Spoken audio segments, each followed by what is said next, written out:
E se eu te contar que você pode ter algo que muitas vezes os bilionários não têm? E não, eu não tô falando de felicidade, eu não tô falando de saúde, nem tô falando de boleto sobrando no final do mês, então fica tranquilo. Nessa série de vídeos aqui do canal, nós estamos falando sobre esse livro aqui, A Psicologia Financeira, e nesse vídeo você está vendo o terceiro capítulo dessa conversa. Mas fica tranquilo que cada capítulo é independente, depois você vê os outros vídeos se você ainda não viu. Porque nesse vídeo aqui, a gente vai falar sobre o que os bilionários não têm. Se você gostou da ideia, se inscreve no canal para não perder sempre que saírem os próximos vídeos do livro, beleza? E para ajudar a entender um pouco o que é essa coisa que os bilionários não têm, eu vou contar aqui uma situação hipotética. Vamos imaginar um político. E esse político, hipoteticamente, eu disse hipoteticamente, é corrupto. Embora isso seja raro, né? Principalmente aqui no Brasil. Provavelmente, esse cara já é podre de rico. Muitas vezes ele já é até bilionário. E aí, o que você acha que esse político corrupto vai fazer quando ele já tiver podre de rico? Pois é, na maioria das vezes, eles continuam se corrompendo por mais dinheiro. Ainda bem que eu estou falando de uma coisa rara que quase não acontece. E esse exemplo do político, ele é bem ilustrativo, né, galera? Mas ele não é o único. Pensa um empresário, dono de grandes empresas. Eles também, muitas vezes, têm muito dinheiro. Dessa vez obtido licitamente, né? Então por que você acha que eles continuam querendo mais dinheiro? Por que eles continuam trabalhando muitas vezes num ritmo frenético? E por favor, não vem me falar que é por causa de causa social. A maioria dos empresários não quer saber nem um pouco de causas sociais. Eles ligam para isso aqui, ó. O fato é que nesses dois exemplos que eu dei para vocês, essas pessoas, elas muitas vezes não atingem uma coisa que nós, que somos mais humildes, mais do povão, podemos ter. E essa coisa é o suficiente. E antes que você fique com raiva e feche o vídeo, eu não estou falando aqui que o suficiente é um salário mínimo. Eu não estou falando aqui que viver o básico é suficiente.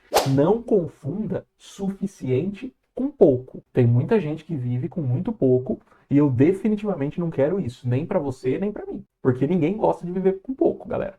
Mas então, quanto que eu estou falando que é esse suficiente, né?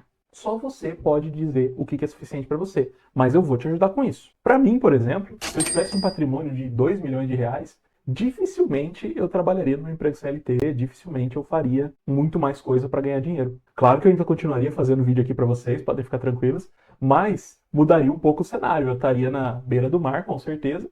Talvez eu até mandasse consertar minha parede. Agora, 2 milhões também não é um número mágico. Talvez você precise de um pouco mais, 5, 10. Talvez você precise de um pouco menos. Não, 1 milhão já dá para mim. Mas o que eu quero dizer com isso é o seguinte: não tem muita diferença entre a vida de um milionário e de um bilionário. A diferença é bem maior quando você compara um milionário com um pobre.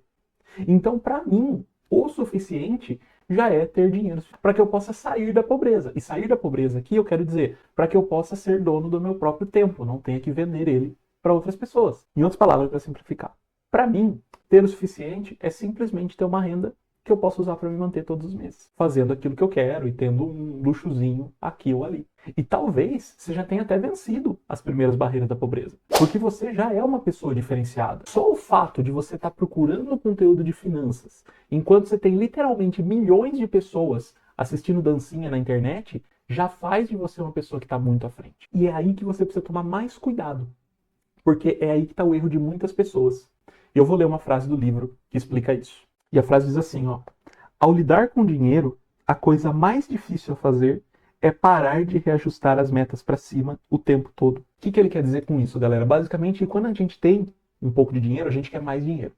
Quando a gente tem mais dinheiro, a gente quer muito dinheiro. Quando a gente quer muito dinheiro, a gente quer mais dinheiro ainda. A gente sempre fica olhando para o próximo passo. E o que acontece é que as pessoas deixam de ser gratas por aquilo que elas já têm. E elas vão passar a ansiar o que elas não têm. Comigo foi mais ou menos assim, tá? Quando eu tinha lá R$ 1.000 guardado, eu queria ter 10 mil. Quando eu tinha 10 mil investido, eu queria ter 100. Depois eu queria ter 1 milhão. Ainda não cheguei lá, mas vou chegar. E não me levem a mal. Isso no começo tem que ser assim mesmo. Não tá errado, não. Só que o principal ensinamento desse capítulo, o principal segredo que ele traz pra gente, é que não pode ser sempre assim.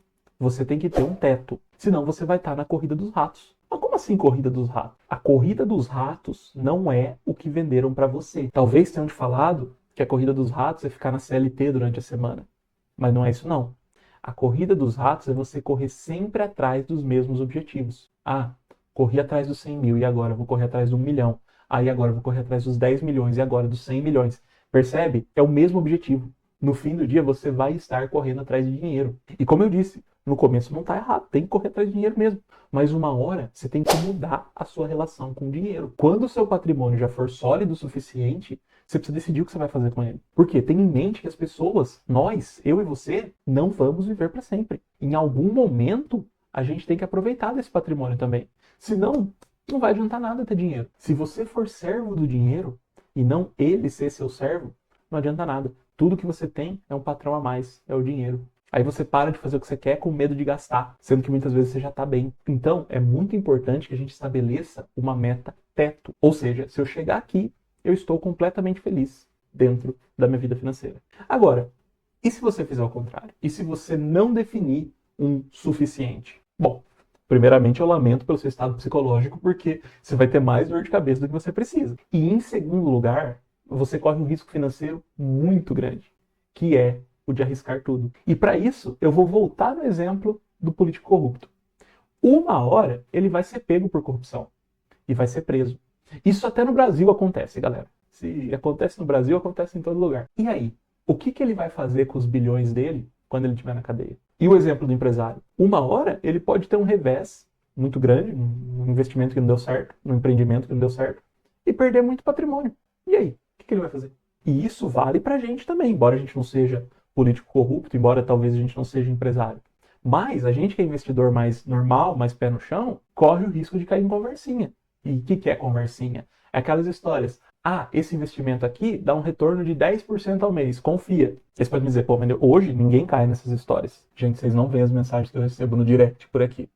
Gente que perdeu 10, 20, 150 mil em esquemas desse tipo. E o que eu fico sabendo não é nem 0,001% dos casos que acontecem por aí. Então, ainda acontece muito caso de esquema financeiro. E tem uma frase do Warren Buffett que está aqui no livro também, que eu até anotei para falar aqui para vocês, que ele fala o seguinte, ó: nada justifica arriscar tudo que você já tem e do qual precisa por algo que você não tem e do qual não precisa. Então, o que ele quer dizer com isso, gente?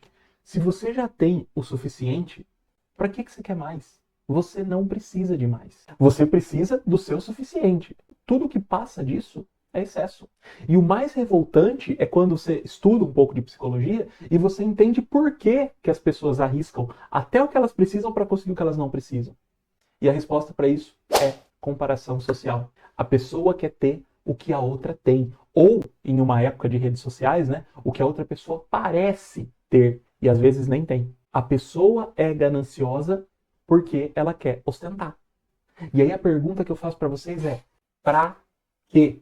E assim, provavelmente, você que está me assistindo aí e eu, a gente nunca vai ser bilionário.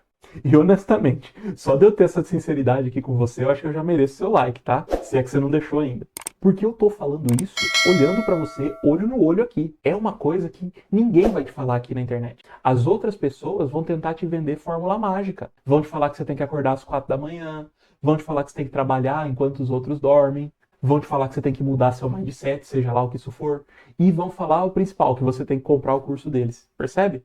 Eles querem lucrar em cima de você. E por que às vezes eles conseguem?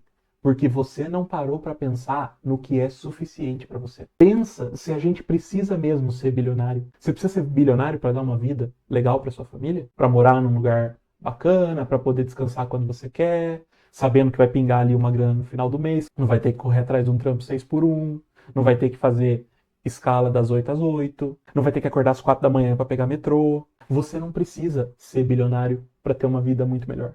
Você só precisa ser inteligente e saber definir qual que é o seu suficiente.